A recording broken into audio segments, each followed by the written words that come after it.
Bu videoda sizinle birlikte oturduğunuz yerden para kazanmanın 8 yöntemini göreceğiz. Merak etmeyin, tabii yöntemler değil bunlar. Ama bazıları artık eskisi kadar para kazandırmıyorken bazılarının geleceği var. Bazıları ise, daha doğrusu bir tanesi ise doğru içine girmezseniz sahtekarlık. Bildiğiniz nitelikli dolandırıcılık. Neleri göreceğiz? Dropshipping'i göreceğiz, network marketing'i göreceğiz, içerik üretmeyi göreceğiz. Hepsini göreceğiz. Hepsini anlatacağım size ve özet anlatacağım. Çünkü mesela Amazon FBA üzerine, FBI değil FBA üzerine ayrı bir video yapmak lazım. Dropshipping üzerine ayrı bir video yapmak lazım. Network marketing üzerine ayrı bir video yapmak. Hepsini yapacağız. Lakin hepsine bir genel bakmazsak oturduğunuz yerden nasıl para ya da ek gelir kazanabilirsiniz onu anlatamam size. Gelin bir başlayalım. Oturduğunuz yerden nasıl para kazanırsınız?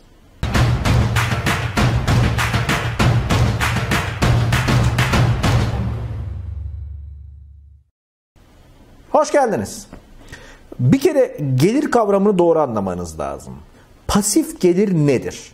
Pasif gelir şudur. Siz artık ilk başta biraz emek ve para koyarsınız. Sonrasında hiçbir şey yapmazsınız ve oturduğunuz yerden para kazanıyorsanız bu bir pasif gelirdir. Örnek, eviniz var, kiraya verirsiniz. Bu bir pasif gelirdir. Kira geliri öylece gelir size her ay. Ama eviniz yok çünkü ev alacak paranız yok. Sıfırsanız, bildiğin sıfırsan o zaman nasıl pasif gelir getireceksin? Veya eşten dosttan borç alacak bir 5-10 bin lira para var. Hani hadi o kadar da var diyelim.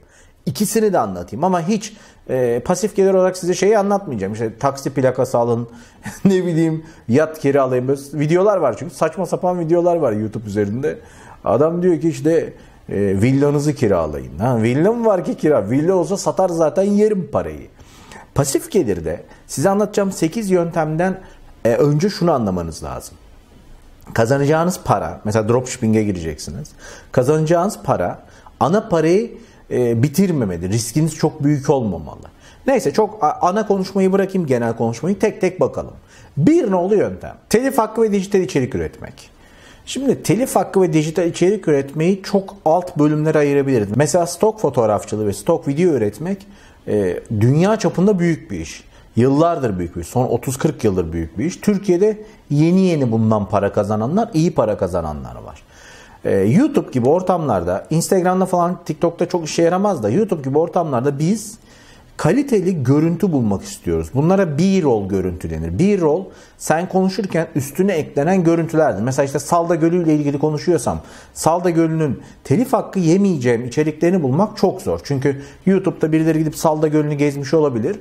Ama o videoyu alıp kullanırsam telif yerim o da kullandığı için.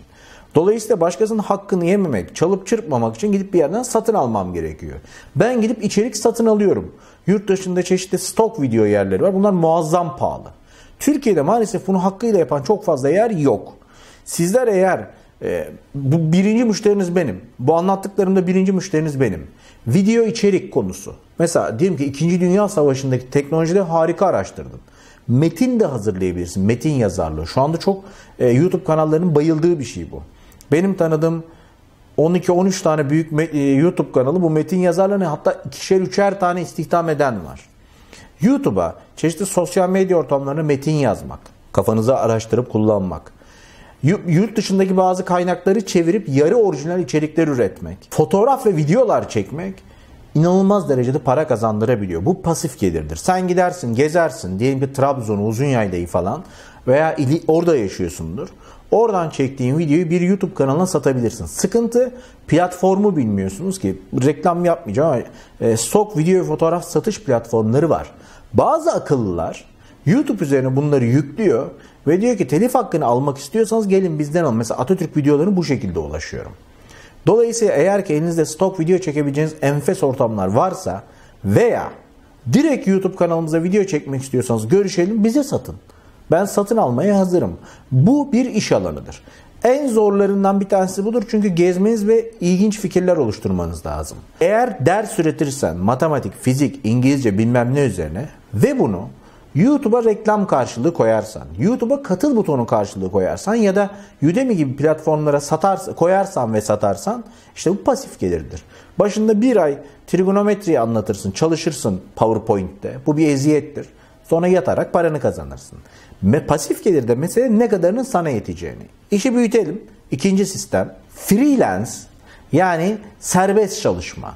Şimdi bunu hem pasif gelir hem ek gelir olarak götürebiliyorsunuz. Çünkü bazı siteler, Türkiye'de işte Armut.com var, ne bileyim yurt dışında Upwork var. Bu tip sitelerde birilerine iş yapabiliyorsun. Bu pasif gelir değil. Pasif gelir nasıl olur şimdi anlatacağım bu konuda. Yani diyorsun ki işte ben animasyon yapabiliyorum. Uygulamalar, Apple, Android pazar uygulamaları yapabiliyorum. Ben bu hizmeti yapıyorum. Kim istiyorsa gelsin buluşalım. Upwork'ta, Armut'ta buluşuyorsunuz. Ve bu hizmeti satıyorsun. Ya da işte bir onluk falan bir sürü site var. Bu pasif gelir değil. Bunun pasifini nasıl yapıyorlar? Çok akıllıca yapanlar var öğrencilerim arasında. Diyor ki ben şu uygulamayı yaparım. Türkiye'den talipçi bir web sitesiyle yapıyor. Facebook'a reklam veriyor. Bir şekilde müşteri buluyor. Diyor ki işte size ne lazım? Eczane uygulaması. Ben yaparım diyor. O uygulamayı alıyor. Upwork'le Hindistan'da bu uygulamayı 1/4 fiyatına yaptırıyor. Aynen Amazon Dropshipping'deki, Amazon FBA'deki gibi. Bu da hizmet şeklinde olanı. Hindistan'da yazılımı yaptırıp, uygulamayı yaptırıp buraya satıyor ya da animasyonu yaptırıp buraya satıyor ya da ne işse artık işte oradan para kazanıyor. İşte buna pasif gelir denir. Sadece kafayı kullanıp hiç emek harcamıyorsan işte sana pasif gelir. 3. Melek yatırımcılık. Pasif gelirin pahalı olanıdır bu. Eğer biraz paranız varsa işte 30 bin lira, 40 bin lira, 100 bin lira. Ya hocam ben yorulmayayım ama para kazanayım istiyorum. O zaman YouTube üzerinde çeşitli YouTuber arkadaşlar projeler açıklıyor. Çoğu böyle değil de internet sitesinde, forumlarda bir şekilde açıklıyor. Artık bunu ben kış döneminde bir yapacağım. Fikri olanlar bana videolarını göndersin, yayınlayayım. Kendine güvenenler çalınmayacak. Yatırımcılar sizi bulsun diyeceğim. Daha önce bir kere yaptım bu kanalda 2017'de. Yine yapacağım. Melek yatırımcılık şu: iyi bir fikir buluyorsun, %50'sini, %40'ını, %30'unu satın alıyorsun. Parayı koyuyorsun, işi nasıl yapacaklarını söyleyip kenara çekiliyorsun. Onlar başarılı oldukça sen de paranı alıyorsun. Bu iyi tecrübe ve zeka gerektirir. Yanlış işe para yatırmaman ve para yatırdığın için de seni dolandırmaması gerekiyor. 4. Paradan para kazanmak. Bu paradan para kazanmak işi biraz zor. Bitcoin, dolar, bunlara yatırmak. Bu biraz zor. Neden? Çünkü paranın nereden geldiğini, nasıl gideceğini iyi takip etmen lazım. Bitcoin neye göre artar? Bitcoin alternatifleri nasıl azalır, çıkar? Dolar neye göre düşer? Bunu çok iyi takip etmen lazım. O yüzden de bu işi gerçekten yapabilmek için ekonomi okuryazarlığının, finans okuryazarlığının olması gerekiyor ve gündemi bir gün önceden takip etmen gerekiyor. Yarın ne olacağını, haftaya Fed ne zaman açıklama yapacak, ne zaman dolar iner çıkar, bunu bilmen lazım.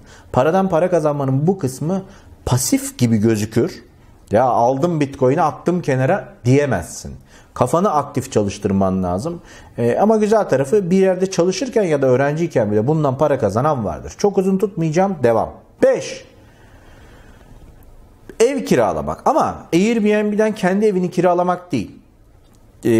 Mesela diyelim ki bir yazlık bölgesinde yaşıyorsun ve etraftaki yazlıklar artık boşalmaya başladı. O yazlıkları boş tutmayıp emlakçı kafası çalıştırarak bunları çeşitli sistemlerle Türkiye'de pandemi döneminde uzak kalmak isteyenlere kiralarsan yırttın. 1 ay sonra, 2 ay sonra bu işi yapanlar para kazanacak. Şimdiden tüyo veriyorum. Yine umarım inşallah böyle olmaz. Covid ile ilgili rakamlar yükselmez ama yükseliyor. Bazı ülkeler artık yine kendi sınırlarını kapamaya, okulları iptal etmeye başladı. Türkiye'de görünen o ki okullara gitmek zorunda olmayacak muhtemelen. Yoklama azalınacak. İstanbul gibi büyük şehirde yaşayan aileler ne yapacak? Uzaklaşmak için müstakil tekil evlere gidecek. Nerede? Tatil yörelerinde. Oradaki evleri kim bunlara verecek? İşte orada devreye girip kafayı çalıştırırsan çok güzel pasif para kazanırsın. İnşallah İstanbul dışında beni izliyorsundur. Bu evlere yakınsındır. Ya da kayınçonun, dayının bir yerlerinin yazlık evi vardır. Size şimdiden bir kısa dönemli pasif gelir taktiği. Ve 6. Affiliate marketing. Affiliate marketingin ismi çok havalı ama asıl hikayesi iş ortaklığı. İş ortaklığı ne? Çok büyük bir firma ürün satıyor. Yani diyelim ki Amazon işte veya hepsi burada. Trendyol, ıvır zıvır birileri ürün satıyor. Sen de komisyon almak istiyorsun. O çok büyük paradan alacağın 1 lira, 2 lira düzenli olursa, ayda 10 bin tane iş yaparsan sana para getiriyor. İşte bunun peşindeysen eğer, o zaman ne yapıyorsun? Bir web sitesi açıyorsun. Ya da bir uygulama yazıyorsun. Türkiye'de bunun örnekleri var. Reklamını asla yapmayacağım bu videoda. Orada Alışveriş sitesi gibi gözüküyor ama sepet yok. Çünkü sen ticaret yapmıyorsun. E-ticaret yapmadığın için de herhangi bir şekilde vergi de ödemiyorsun. Bu site üzerinden tabii ki. Sitedeki sistemle. Normalde vergini ödersin. Bu site üzerinde ürünler gözüküyor ve ki insanlar bunu beğenip filtreleyebiliyor. Yorumlar yapabiliyorlar. Siteyi henüz bu kadar bitiren yok bu arada, öneririm. Cimri.com gibi siteler var. Onlar fiyat karşılaştırıyor. Sen yorum da yaptır. Çok güzel, ona stokta gelince haber de ver. Eğer ki satın almak isterse ve üstüne basarsa Neon 1'e, Trendyol'a, hepsi burada, Amazon'a bir yere yönlendiriyorsun. Kitap, kıyafet her ne olursa ve tıklama başına para kazanıyorsun. Bunu bir adım öteye götüren var. Kupon kodu da veriyor. Daha öteye getiren var. Cashback denilen sistemle, diyelim ki ben bu yaptığın senin siteye geldim. Müşteriyim Haluk. Haluk bu siteye geldi ve bir kalem beğendi, tişört beğendi. Bu tişörtü beğendi. Tıkladım. Gittim bunu falanca siteden aldım. O siteden 100 liraya aldıysam senin sitene basıp gidip oradan aldığım için diyorsun ki git oradan 100 liraya al, ben sana 5 lira geri ödeyeceğim. Aslında %5 indirimin garantili yönü. Yani garanti ediyorsun. Ben senin sitenine gidiyorum, 100 lira alıyorum. Sen bana bir hafta sonra, bir ay sonra 5 lirayı geri ödüyorsun. Mis. Sen ne yapıyorsun? Aslında 90 lira olan şeyi benim 100 liraya almamı sağlayıp 5 lira geri alıp 5 lira da sen alıyorsun. Buna da cashback deniyor. Affiliate marketingin temel fikri budur. Eğer ki birilerinin bir şey satmasına yardımcı olursanız bunun adı affiliate marketing'tir. Ve dropshipping. 7. Şimdi dropshipping'teki olay biraz farklı. Dropshipping'de eskiden çok iyi para kazanılıyordu. Onu söyleyeyim. Eskiden dediğim 2010-2015 arası iyi para vardı. Sonra Amazon ve eBay bunlara uyandı tabii ki. 1. 2. Türk halkı yurt dışında kredi kartı kullanmaya, korkmamaya başladı. Eskiden çünkü yurt dışından bir şey almaya korkuyordu Türk halkı. Kredi kartım çalınırsa, o olursa, bu olursa. Hele ki bu pandemi döneminde çok fazla alıştık internette kredi kartı kullanmaya. Dropshipping temelde şu. Sen diyelim ki yurt dışında bir ürün buldun. Ve başka bir ülkede, Türkiye'de ya da başka bir ülkede birisi onu almak istiyor. Sen toptancı sitesi bulduğun için daha ucuzdan alıyorsun. Bu siteler Alibaba bile olabilir. Buraya bir üyelik parası ödeyebilirsin. Ödemeyebilirsin, yine ucuz bulursun. Bu ucuz bulduğunu buradaki adama satıyorsun. Ama ürün Türkiye'ye gelip gümrükten geçip vergi ödeyip KDV ıvır zıvır ödeyip tekrardan bu tarafa gidip kargo, gümrük vesaire ödemiyor. Oradan oraya yolluyorsun. Çok başarılı gibi gözüküyor.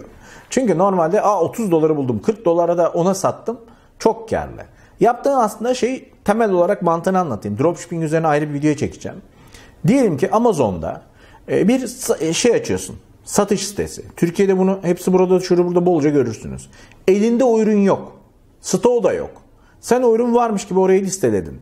Birisi senden satın aldı. Sen satın alındığı anda stoksuz şekilde gidip öbüründen satın alıyorsun. Ve kargo oradan oraya gidiyor. Sen araya hiç girmiyorsun bile. Böylece aslında hiç olmayan dükkanda mal satıyorsun. Karlı gibi gözükse de eğer ki ülkelerin gümrük mevzuatlarını bilmiyorsan, eğer ki KDV, vergi, 2 nolu KDV falan filan bilmeyip Türkiye'ye getirmeye çalışıyorsan, çünkü haftada bir gümrük vergisine zam geliyor. Dolar artıyor. Bu riskleri bilmezsen Amazon Dropshipping'le batarsın. Ki Amazon bunun biraz önüne geçmiştir. eBay ve Amazon çeşitli fikirler geliştirdi. Mesela Amazon'un FBA, FBI değil, o polis olan değil, FBA denilen bir sistemi var. Burada sen Amazon'un depolarını kullanıyorsun. Sende hiçbir ürün depolanmıyor. Amazon deposunda duruyor. O depodan direkt kargoluyor. Hatta takip ediyor işini. Amazon memnuniyetiyle mal satıyorsun o dükkanda. Tabii ki bunlar çok güzel fikirler. Lakin eğer ki müşteri memnuniyetini doğru sağlayamazsan, sana 2 tane eksi yıldızı çakarlarsa patlarsın. Müşteri memnuniyeti için bazen Amazon bedava ürün verir. Ben yurt dışından aldığım üründe sorun çıktı. Amazon dedi ki parayı size geri yolluyoruz. Ürünü bize yollamayın bile. Sizde kalsın. Amazon bunu cebinden karşılamıyor. Gidip ondan kesiyor doğal olarak. İşte bunların hepsine dikkat etmen lazım. Ve geldik sonuncusuna. 8. Network marketing. Network marketing dediğimiz şeyde kafayı güzel çalıştırmak lazım. 2'ye ayrılır. 1. Gerçeği. Gerçek network marketing şudur. Senin bir ilişki ağın vardır ve onun öbürüne satacağı hizmeti ve işi doğru yönlendirip komisyon alırsın. Bu network marketing'tir. Bir de bunun Titan zinciri, Ponzi, sahtekarlık denilen versiyonu var. Çiftlik bank gibi. Dolandırma sistemi. Çeşitli makyaj markaları da yapar bunu. Verirler gazı. Yurt dışında. Türkiye'de hiç böyle bir şey yok. Türkiye'de aslında bir firma beni davet etmiş de şimdi örnek verirsem mahkemelik oluruz. Bize eğitim verin, bunu nasıl yaparız diye. Geç. Sistem şu. Birisiyle tanışıyorsun. Hep böyle işler bu. Der ki ya ben bir sisteme girdim. Şunların deterjanlarını satıyorum. Bunların makyaj malzemelerini satıyorum. Acayip karlı. Hatta benim üstümde olan kişi Fransa'da, Paris'te uçaklarda yaşıyor. Ferrari'lere biniyor. Seni de gel bu sisteme sokayım. Dersin. Nasıl olacak? Al bu kataloğu. Bu katalogdaki ürünleri eşe dosta sat. Senden ben komisyon alacağım. Sattıklarından da sen komisyon alacaksın. Ama hiç senin şey yapmana gerek yok. Sisteme giriş paranı öde. Sonra ürünler otomatikman gelecek. Sonra bak ben yükselince sen benim yerime geleceksin. Bu sisteme giren öğrencilerim oldu maalesef. Gaza gelip. Bu sistem bile çok akıllıca çalışıyor. Özellikle kadınların altın günlerini falan sponsor hale geldiler. O hale geldiler. Hep sistemde bir tane mükemmel kazanan kişi vardır. Ya da birkaç tane. Bak onlar gül gibi yaşıyor. Hep dolandırıcılık böyle başlar. Bu sistem hocam ben içindeyim, benimkinde öyle değil. Kesinlikle yakında seni de öperler. Rahat ol. Sistem şöyle ilerliyor sonra. Sen bu sisteme giriş paranı verip komisyonu kaptırıp seni öpen bir üstündekini öpülüyor. Üste gidiyor para. Sisteme sen girdikten sonra para kazanacağım hayaliyle birilerine satmaya çalışıyorsun. Bütün ürünleri sen de evde onları kullanıyorsun artık. O ürünler dünyanın en iyisi çünkü. İnanıyorsun bu saflığa. Ve sonrasında birilerini bulup bunları satmaya çalışıyorsun. 2-3 tane kişiye satıyorsun. Hatır gönül alıyorlar ama sonra devamını almıyorlar. Çünkü hem memnun değiller hem de bildiğin öpüyorsun onları istemeden.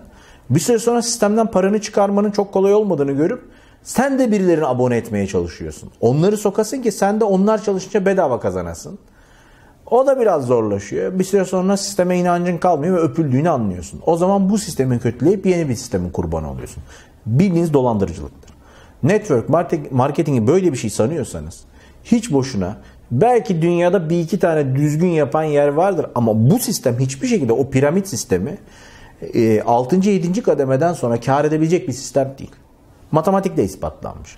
O yüzden böyle şeylerden uzak durun. Kesinlikle söylüyorum. Türkiye'de biz hakkıyla yapıyoruz, şerefimizle yapıyoruz diyen firmalarda illa muhteşem yapan firmalar vardır falan filan. Özetle pasif gelir kazanacaksanız lütfen interneti kullanın. Size bir nolu tavsiye. Neden? Çünkü dükkan açarak pasif gelir kazanamazsınız. 2. Lütfen ve lütfen kolay öğrenilecek şeyleri hemen öğrenin. Mesela artık internet üzerinde Apple'a, Android'e uygulama yapmak çok çok kolay. Hazır şablonlar var. Aynen internetteki WordPress liste yapmak gibi. Tık tık tık kullanarak uygulama yapıyorsun. Yap bu uygulamaları, insanlara bir ürün sat, hizmet sat. O uygulama senin için otomatik çalışsın. Ya da illa matematik, fiziği bir şey biliyorsundur. Tesbih yapmayı biliyorsundur. Niye bileyim daha iyi ütü nasıl yapılır bunu biliyorsundur. Çek bunun kursunu sat. Ama satabileceğin bir şey vardır. Yap, koy, bir ay çok özür dilerim köpek gibi çalış, sonrasında o sana baksın. Umarım pasif gelir kazanmak için bu yöntemlerden bir tanesini kullanırsınız. Özellikle şu tatil yörelerine, Türk halkına çok yakın zamanda, yurt dışından turistlerin geldiklerine artık gelemeyecekler. Ve okulların da pasif olacağını düşünürsek Türkiye'de şu tatil yerinin kiralama fikrini unutmayın. Ben Haluk Tatar, umarım pasif geliriniz bol olur. Lütfen pasif gelirin gazına gelip hemen işinizden istifa etmeyin. Bir sonraki videoda görüşmek üzere.